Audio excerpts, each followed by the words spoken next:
What's the meaning of Chippendale?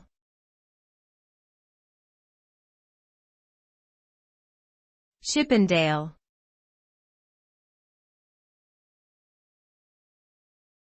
Chippendale.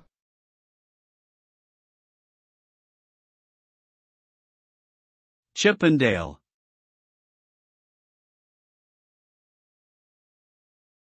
Chippendale.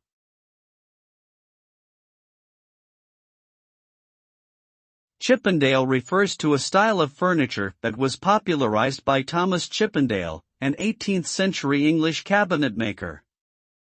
The Chippendale style is characterized by Rococo and Chinese influences, ornate carvings, and delicate proportions. It features a blend of Gothic, Chinese, and French design elements, which creates unique and elegant pieces of furniture.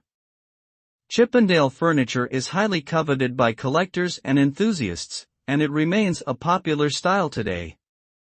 The term Chippendale is also used to refer to pieces of furniture made in this style, as well as imitations or adaptations of Chippendale designs.